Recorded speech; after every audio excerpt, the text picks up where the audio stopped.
Section 7.6 vectors, and here we talk about the dot product of two vectors. So the dot product is also called scalar product. We let U be a vector with components AI plus BJ. It means like this, AB, and V with components CI plus DJ, which can be written as C comma D. Then the dot product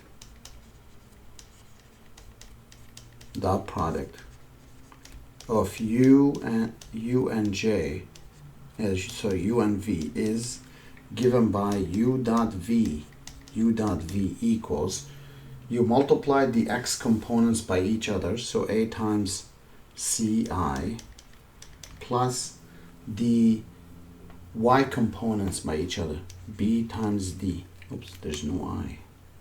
AC plus BD. And this will give us a number, so that will give us a scalar. That will give us a number or scalar. So that's not, just keep in mind, not a zero vector.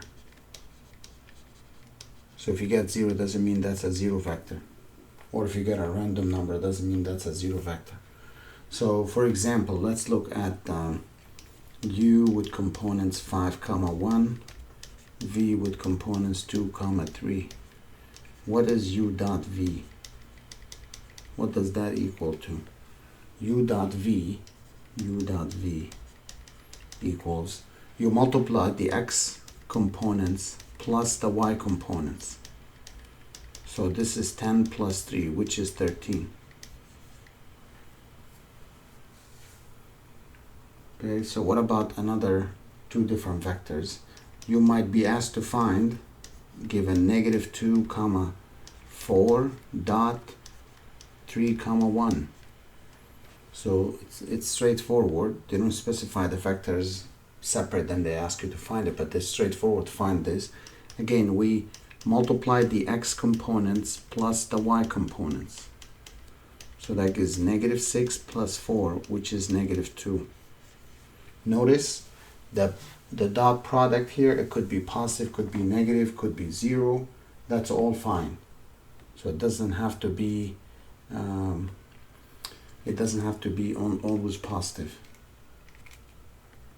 What about if they ask us to find U dot W if U is given as 2I plus AJ and W equals -J. So how we find that out? U dot W, we multiply the X components, 2 for the first one, and there's no I in the W, that means it's 0. J components, 8 times -1. No I, no J here, so that gives us 0 minus 8, which is -8. That's the dot product. That's how we find dot product. Now, what is it used for? So let theta be the angle formed between two vectors U and V. Then we have a theorem that says U dot V, as a use of the theorem, U dot V is the magnitude of U times the magnitude of V times the cosine, the angle between them.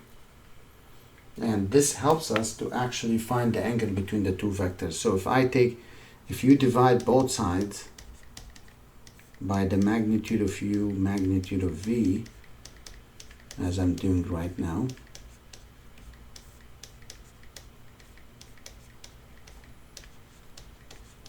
these are gone, then that gives me cosine theta.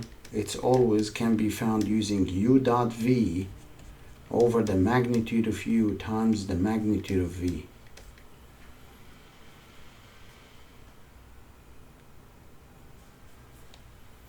So we can look at an example. Find the angle between vectors u, which is 4, 3, and v with components negative 2, 1, negative 2, 1. So based on the theorem, we let theta be the angle between the two vectors u and v. Then cosine theta is going to be u dot v over the magnitude of u times the magnitude of v. So if you like, you can find the magnitude of u on the side, which is the square root of 4 squared plus 3 squared. That's a 16 plus 9, 25, which is 5. And the magnitude of v is the square root of negative 2 squared plus 1 squared. And that gives us 4 plus 1, 5. Then u dot v, it's 4 times negative 2, multiply the x components, 3 times 1, the y components, over the magnitude of the first one is 5, the second one is square root of 5. Then cosine theta equals negative 8 plus 3 over 5 square root of 5. Cosine theta is negative 5 over 5 square root of 5. These 5's cancel. That gives us cosine theta negative 1 over square root of 5. Now, to find theta, you do cosine inverse of this quantity. And remember, if they say find cosine the angle, you can stop right at the line before that line. But if they want you to find cosine, or they want you to find the angle itself, what's the angle, you have to go up to this point and then put that in the calculator, and that gives us about 116.7 degrees. And one thing we can see in here is we can, if you like, draw the vectors, plot them in the standard position. The first vector is 4, 3. So we go 1, 2, 3, 4, and then 1, 2, 3. That's vector v. And then the other vector is vector u, negative 2, 1. Negative 2, 1. That's vector v. Vector u. Let me see. U was the first one. This was u and this was v. So this is theta, that's the angle. It makes sense, it's about 116 degrees. So it's important to plot the vectors in standard position to see the angle between the two vectors. Let's look at another example. Find or determine the angle alpha between vectors u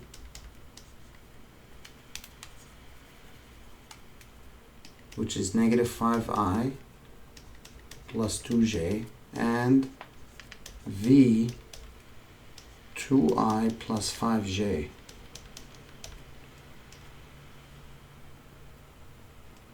So how do you find the angle between them? Again, you can at first find the magnitude of u, which is the square root of negative 5 squared plus 2 squared.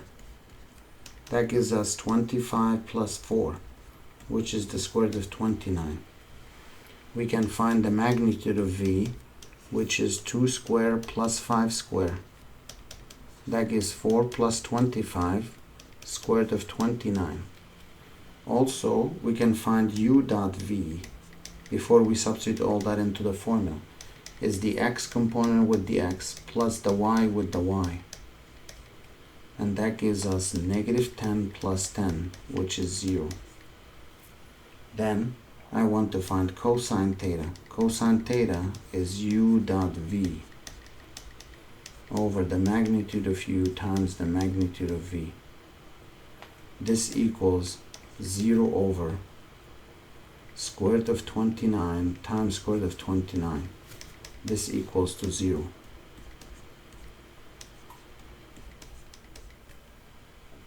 So theta equals, in this case, cosine inverse of 0. That would be 90 degrees.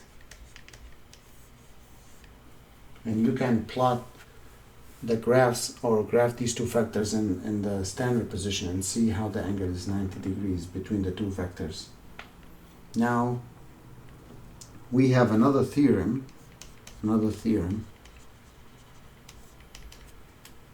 which says if we have two vectors u and v are non-zero, then u dot v is 0 if and only if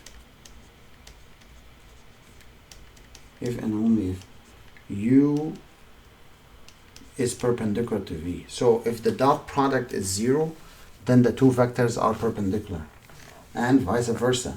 If the two vectors are perpendicular, this means their dot product is 0.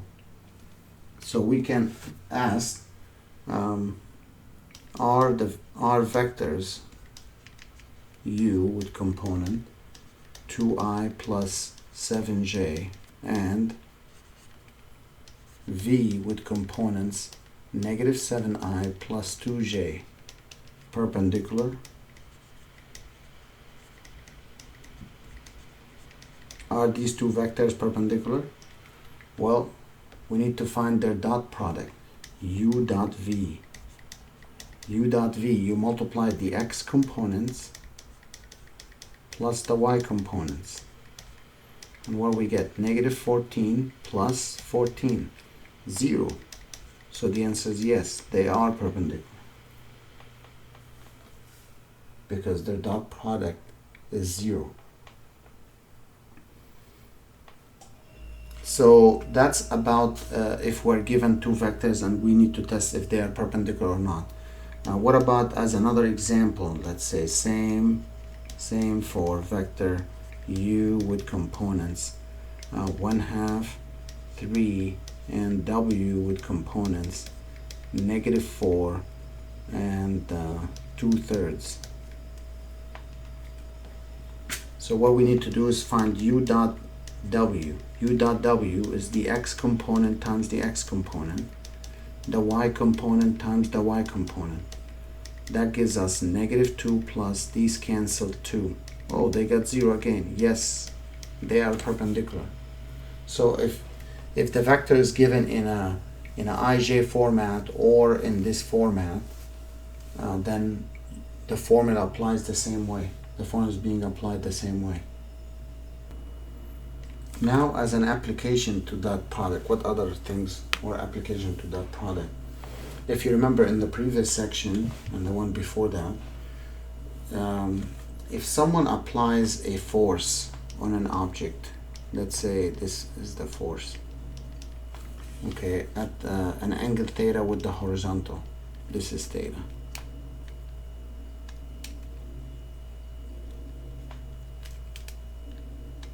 So the object now is somewhere here.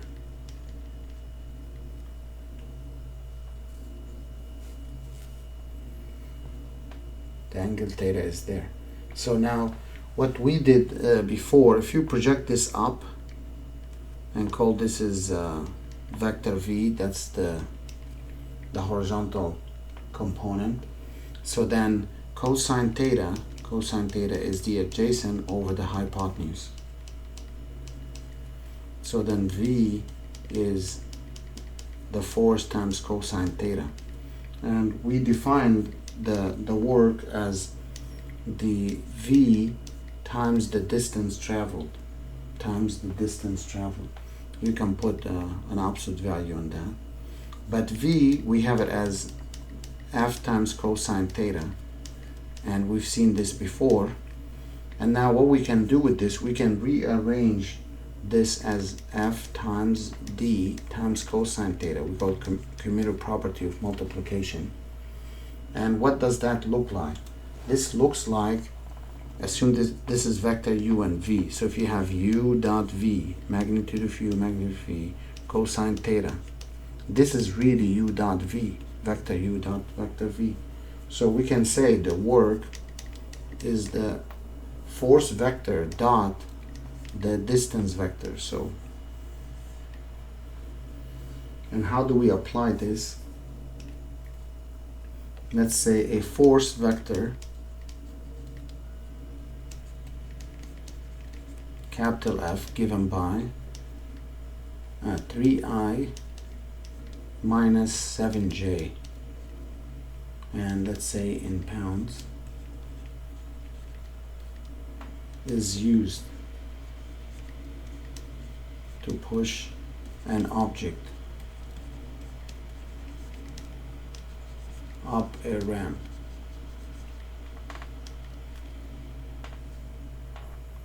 The resulting movement of the object is represented by the displacement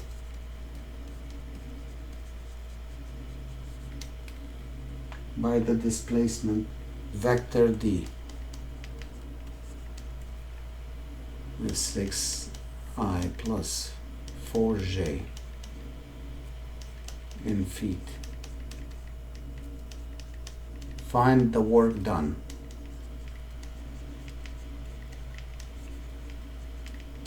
By the force. Find the work done by the force. Well, by the theorem that we just proved there, we said the work is going to be force dot the distance, or the displacement vector, and this one was 3i minus 7j dot 6i plus 4j. You dot the x component. 3 times 6 is 18, plus negative 7 times 4, negative 28. So that gives us negative 10 feet-pound.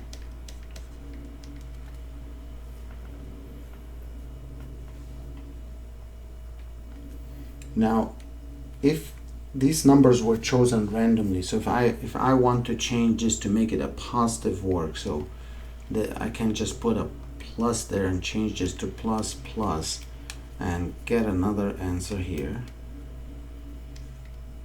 46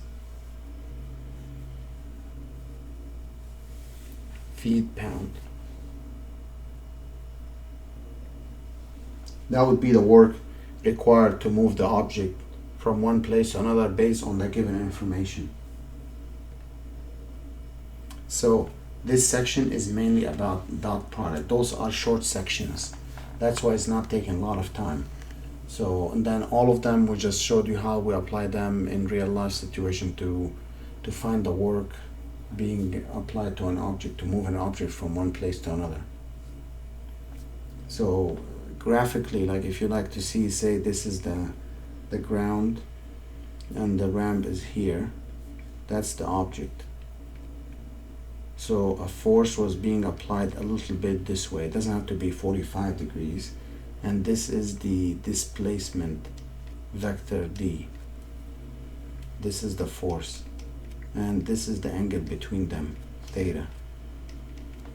So that's how it looks like graphically.